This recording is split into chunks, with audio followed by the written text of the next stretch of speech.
It's Sunday morning in the kitchen, and I am your girl Norleen doing another Jamaican cuisine. Now, from my videos, you would have realized that Jamaican cuisine is an amalgamation of rich foods influenced by the various ethnic groups living in Jamaica. Today, I will be doing a Pak Choi dish. Pak Choi was adopted in our cuisine from our Chinese forebears. They brought this vegetable to Jamaica when they came as indentured laborers in the 1600s. We cook this vegetable with saltfish, married with corned beef. I will be doing a breakfast dish. It is Pak Choi with saltfish served with fried dumpling. I encourage you to like my video, subscribe to my channel, and of course, leave a comment in the section below. Tell me your thoughts on this video and make suggestions of other meals that you'd love to see me prepare. Thank you, guys. Okay, so to make our dough, in the sieve, I have 2 cups of all-purpose flour.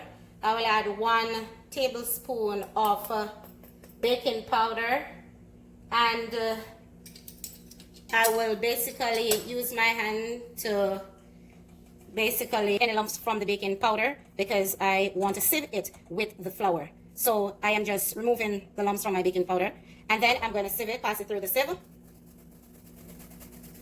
Bit white baking powder. So this is what I have in my dish. To that, I'm going to add salt for taste, and I will add just half teaspoon of salt. Good.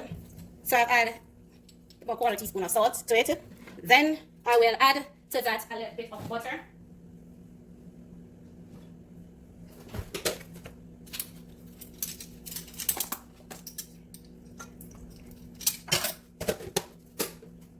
Then basically I'm just going to pinch the butter into the flour. And then what you see coming up is a kind of crumbly or breadcrumb texture coming to your flour. So I'm pinching the butter into the flour.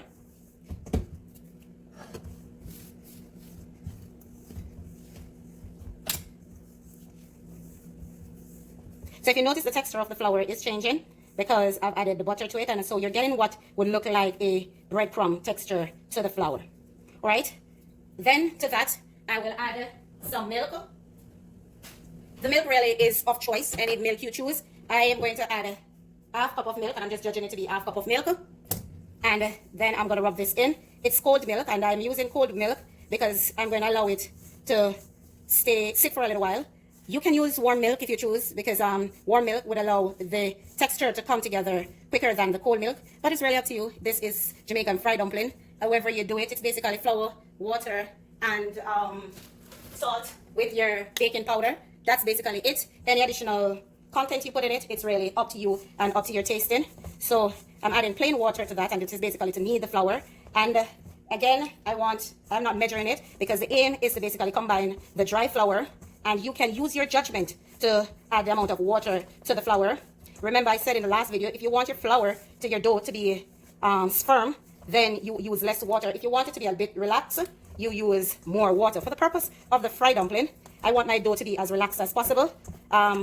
So you'll get a nice, airy, light fried dumpling than a hard one. Again, it's really choice. It's really up to you. But for me, I like a nice soft dough. So it's basically using my kneading technique just to knead as I want it to be. So I'm just going to put a dab of water on it, not much, so I can get it as relaxed as possible. There it is. Nice and relaxed. I'm going to add a little bit of oil over it. So I'm going to add just a little bit of olive oil over it, or my virgin. Now that I've added the oil to it, I'm going to put them in balls and leave them to sit. So rather than letting the entire dough sit, I'm putting them in balls and sit and leave them to sit. And you will see what it looks like when the dough is ready for frying. You will see the difference in the look and the consistency of the dough after you allow it to sit for a while. I'm sure you're going to use this technique because then you're going to say, oh, wow, this is how I get my dumplings to be nice and soft. So we don't knead the dough and fry it at the same time. We knead the dough and allow it to sit for a little while. So there I have it, 9 dumplings. I'm just gonna cover it with a tea towel, and put it aside to sit. I am waiting for it to hot. Then I'm gonna add to it garlic, some green onions,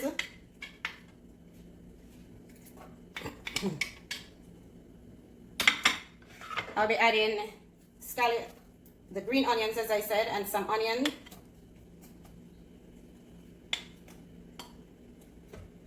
I will be adding half of my green pepper and half of my red pepper, and I will add the next half later on.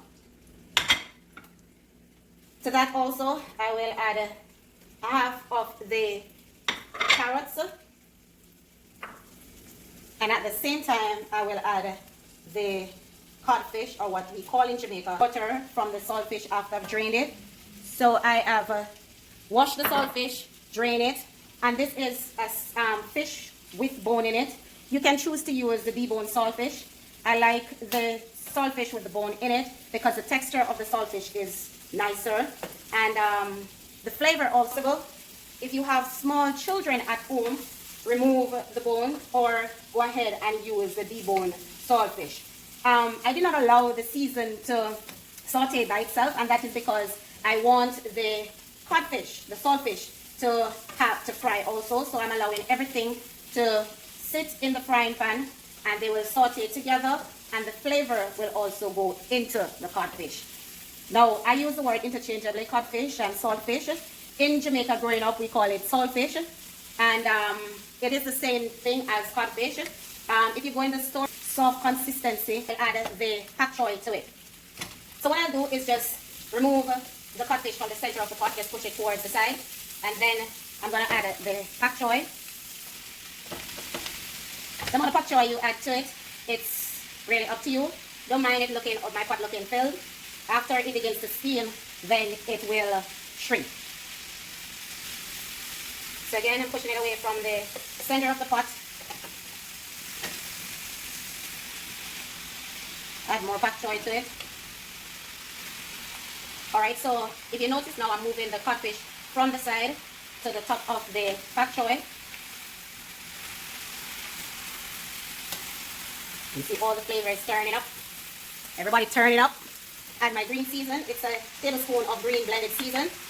Life has become, made things, our producers have made things easy for us. If you don't have time to blend your own season, there is one available on the shelf. You can go to the store and pick up a green season.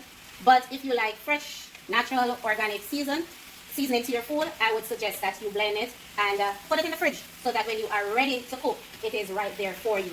So the Pak Choi, again to steam, we see it cooking. Now we don't want to overcook our Pak Choi. So at this point, I'm going to add my tomatoes, and I'm going to add the rest of the carrots to it.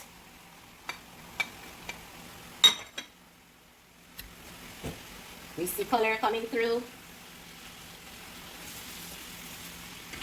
This is looking lovely.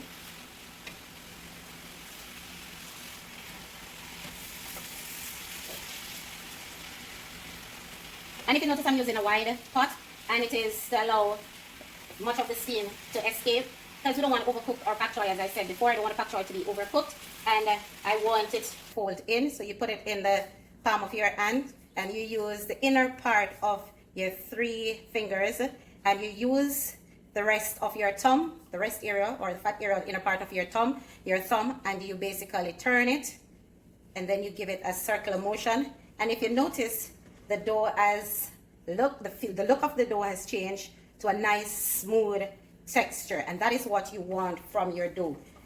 So basically, put it in the center of your hand, and then you use the inner part of your other hand, the part under the thumb, and you basically use it to guide it in the middle, the 3 fingers to turn it, and the inner part of your palm, the other palm, to guide it and turn it. So we see a nice smooth dough coming up, nice and smooth, and it is nice and soft. As you can see, it is nice and soft. So I've added oil, and I'm using vegetable oil for frying, because whenever I'm frying I use vegetable oil, because I'm not going to use that oil afterwards, or I wouldn't use it to do my vegetable or whatever. I'm going to use it for frying purposes. So I have my dumpling, and after kneading it, I basically press the middle,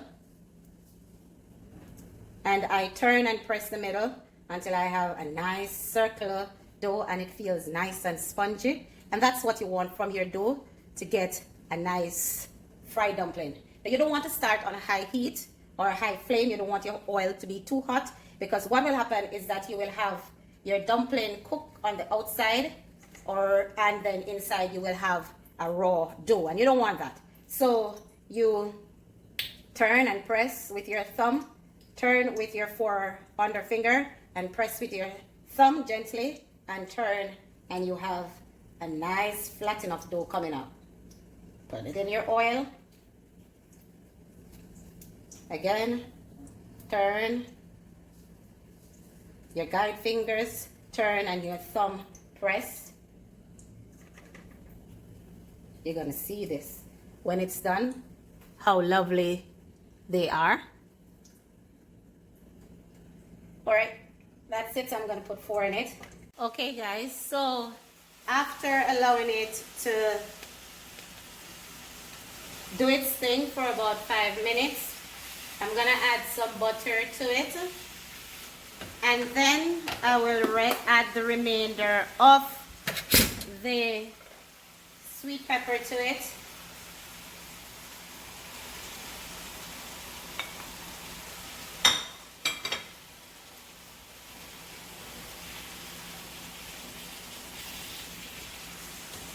And our Pak Choi and codfish is almost ready. Just gonna give it about 30 seconds more, just for the butter flavor, the margarine flavor to seep through all the Pak Choi and saltfish. And that is lovely. I will taste for salt.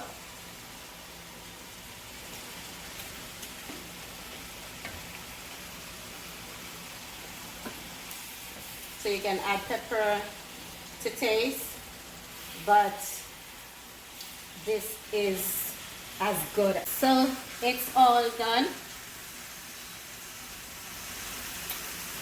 and I'm removing it. There it is. Okay, so the other side is nice golden brown, and I will remove this set from the pot and replace it with a new set.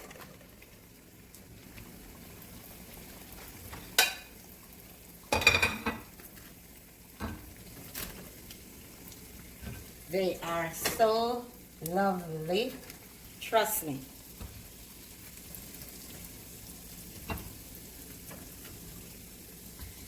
These dumplings are nice and soft.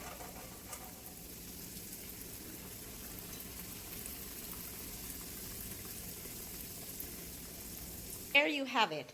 Breakfast at its best, Jamaican style.